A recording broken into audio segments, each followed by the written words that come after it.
ఈరోజు Sunday morning chicken white rice అయితే చేసిన.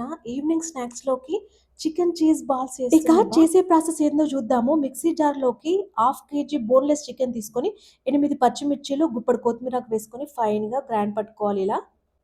ఇట్లా గ్రైండ్ పట్టుకున్న చికెన్ మిశ్రమాన్ని ఒక బౌల్‌లోకి తీసుకొని, దాంట్లోకి తగినంత ఉప్పు, కారం, పసుపు, ధనియాల పొడి, గరం మసాలా, మిరియాల పొడి, అల్లం వెల్లుల్లి పేస్ట్, కొత్తిమీరాకు వేసుకొని ఫైన్‌గా కలుపుకోవాలి. ఇందులోకి ఒక 2 టీ స్పూన్స్ ఆయిల్ గూడా వేసుకొని ఫైన్‌గా పిండి ముద్దలాగా కలిపేసుకోవాలబ్బా! మేము చాలా స్పైసీగా తింటాం కాబట్టి స్పైసెస్ అయితే బాగా యాడ్ చేశాను. మీరు ఎలా తింటారో దాన్ని బట్టయితే వేసేసుకోండి.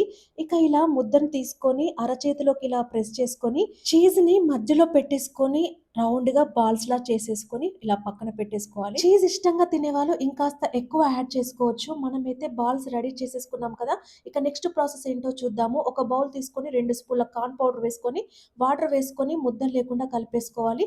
తర్వాత మనం చేసి పెట్టుకున్న బాల్స్‌ని కార్న్ ఫ్లోర్ లిక్విడ్‌లో డిప్ చేసి, తర్వాత బ్రెడ్ పౌడర్‌లో డిప్ చేసి, ఇలా ప్లేట్‌లోకైతే తీసుకోవాలి. ఇలానే అన్నీ చేసేసుకొని, ఇక స్టవ్ ఆన్ చేసుకొని, పాన్ పెట్టుకొని, డీప్ ఫ్రైకి సరిపడా ఆయిల్ వేసుకొని, ఇలా ఫైన్‌గా వేయించేసుకోవాలి.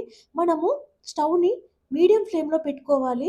హై ఫ్లేమ్‌లో పెడితే పైన వేగి లోపలంతా పచ్చిగా ఉంటుంది కాబట్టి, మీడియం ఫ్లేమ్‌లో పెట్టుకొని కాస్త ఓపికగా ఫైన్‌గా ఇలా ఎర్రగా వేయించుకుంటే, వేడి వేడిగా హైజెనిక్‌గా చికెన్ చీజ్ బాల్స్ రెడీ అయిపోతాయి. మీకు తినాలనిపిస్తుంది కదా! ఇంకెందుకు ఆలస్యం మీరు చేసుకొని తిని ఎలా వచ్చిందో కామెంట్‌లో షేర్ చేయండి. ఇక ఇల్లంతా గుమాయిస్తుంది. నాకైతే ఫుల్ ఆకలేస్తుంది వాసనకే. ఇక టేస్ట్ అయితే ఎంత బావుంది తెలుసా! పైన క్రంచీగా లోపలంతా సాఫ్ట్‌గా ఎగ్‌దమ్ ఉంది. మీరు చూసి అలా వెళ్ళిపోకుండా ఒక లైక్ అయితే ఎయండబ్బా!